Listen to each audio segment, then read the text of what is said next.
Greetings in the name of Jesus Christ. यीशु मसीह के नाम में मैं आप सभी का अभिवादन करता हूँ। Welcome to this Hindi Sunday service of Ebenezer Ministry. और मैं आप सभी का इस हिंदी संडे सर्विस जो इवेंशन मिनिस्ट्री की तरफ से है, आप सबका स्वागत करता हूँ। For today's meditation, let us turn to the Gospel according to St. John, chapter 12, verse 27. और आज के लिए हम देखेंगे यूहन्ना रचित सुसमाचार उसका 12 अध्याय उसका 27 वचन। Now my soul is troubled, and what shall I say? Father, save me from this hour, but for this purpose I came to this hour. अब मेरा जी व्याकुल है, इसीलिए अब मैं क्या कहूँ, हे पिता मुझे इस घड़ी से बचा, नहीं क्योंकि मैं इसी कारण इस घड़ी को पहुंचा हूँ। Jesus was troubled in his soul because of the death he was about to suffer. और यीशु मसीह जो है अपनी आत्मा में थोड़ा सा परेशान थे, क्योंकि जो मौत उन्हें जो मृत्यु थी उसे उनको जो ग्रहण करना था, उसकी वजह से वो थोड़े से परेशान थे। Hence, Jesus prayed, Father, save me out of this hour. और इसीलिए यीशु मसीह ने इस दुआ को बोला कि हे पिता मुझे इस घड़ी से बचा ले। Jesus realized that it was for the glorifying of the Father that he had come to that hour. और लेकिन उन्हें ये एहसास हुआ कि यह घड़ी उसके पास इसीलिए आई है ताकि पिता की महिमा हो सके। Eternal life of God the Father was in Jesus Christ. परमेश्वर पिता का अनंत जीवन यीशु मसीह में था। Through death, eternal life might be released and expressed in resurrection. और मृत्यु के माध्यम से ही अनंत जीवन, मुक्ति और पुनरुत्थान में व्यक्त हो सकता था। It's like life in a grain of wheat is released by the breaking of its shell and is expressed by its blossom. और ये उसी तरीके से है जैसे कि हम देखते हैं कि गेहूं के एक दाने में जीवन उसके खोल के टूटने से मुक्त होता है और फिर उसके बाद उसका फूल खिलता है। This is the glorification of God the Father in the Son. और यही पुत्र में परमेश्वर की महिमा है। Jesus promised that if you abide in me and my words abide in you, you shall ask what you will and it shall be done to you. और यीशु मसीह ने ये कहा कि अगर तुम मुझ में बने रहो और मेरे वचन तुम में बने रहें तो तुम कुछ भी मांगो मेरे नाम से वो तुम्हारे लिए हो जाएगा। God is only committed to answering prayers that are in line with His word. और यीशु मसीह जो परमेश्वर पिता जो है हमारी उन प्रार्थनाओं का उत्तर देता है, कमिटेड है उन प्रार्थनाओं का उत्तर देने के लिए जो उसके इच्छा के अनुसार होती है, उसके शब्दों के अनुसार होती है। Acknowledge God's holiness, turn away from sin and be cleansed through the blood of Christ. और यीशु मसीह हम अपने पापों से फिरते हैं तो हमारे गुनाहों को वो अपने खून के जरिए वो उन्हें साफ करने के योग्य है। Desire truth in the innermost parts and live with integrity. और अपने हृदय के अंदर जो है वो अपने सच्चाई के साथ जीने के लिए, इंटीग्रिटी के साथ जीने की आप कोशिश करें। Come to God with the right attitude and motives.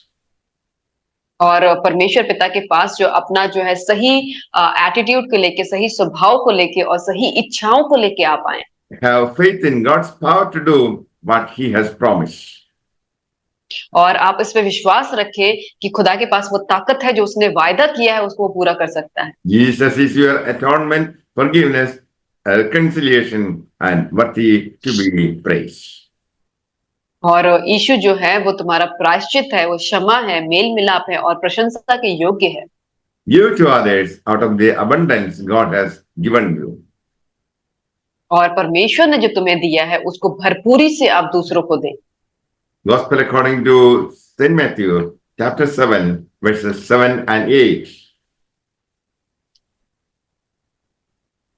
मत्ती रचित सुसमाचार उसका 7 अध्याय उसका 7 और 8 वचन।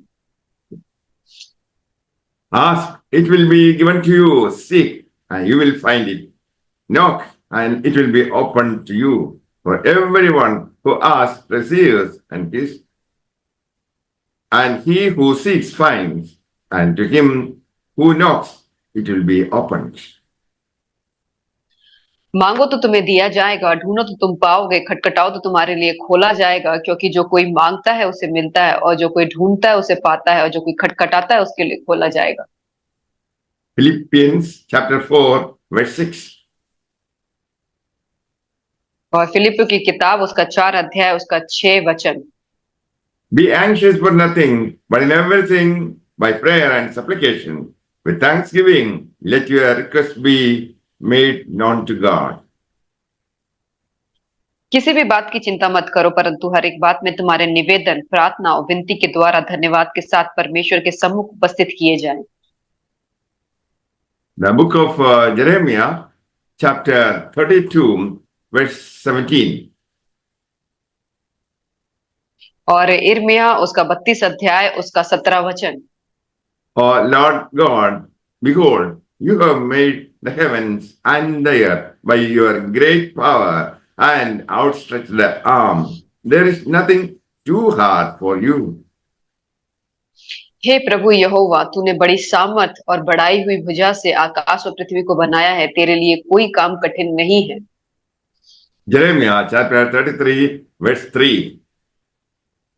और इर्मिया की किताब उसका 33 अध्याय उसका वचन 3। Call to me, and I will answer you, and show you great and mighty things which you do not know. मुझसे प्रार्थना कर और मैं तेरी सुनकर तुझे बड़ी बड़ी और कठिन बातें बताऊंगा जिन्हें तू अभी नहीं समझता। A father was once found kneeling at a soldier's grave. और एक बार एक जो किसान है वो एक जो सैनिक है उसकी कब्र के पास घुटने टेक कर पाया गया। Someone asked, why do you pay so much attention to this grave? और फिर किसी ने उससे पूछा कि तुम इस कब्र के पास इतना क्यों आते हो, इतना क्यों उस पे गौर करते हो? Was your son buried here? क्या तुम्हारा जो पुत्र है उसे यहाँ पे दफनाया गया था? No, he said. उसने कहा नहीं। During the war, my family were all sick. और लड़ाई युद्ध के समय में मेरा पूरा परिवार जो था वो बीमार था। I knew not how to leave them to join the battle. और मुझे नहीं समझ आ रहा था कि मैं उन्हें छोड़कर कैसे लड़ाई में ज्वाइन करूं। He was listed in the army. और उसका नाम उस चीज में आ गया था। One of my neighbors came over and said, I will go for you. और तब मेरा एक पड़ोसी मेरे पास आया, उसने कहा कि मैं तुम्हारी जगह पे जाऊंगा। I have no family. मेरा कोई परिवार नहीं है। He went off wounded and died. और वो गया और वो घायल हुआ और वो मारा गया। He died for me. और वो मेरे लिए मरा। Jesus died for you as a substitute. और ऐसे ही यीशु हमारे बदले में मरा। Let our prayers be for Christ's sake.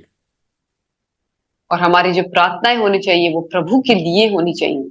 If God gave up Christ for the murderers, blasphemers, and rebels of a world lying in wickedness and sin, but would not He give to those who go to Him for Christ's sake?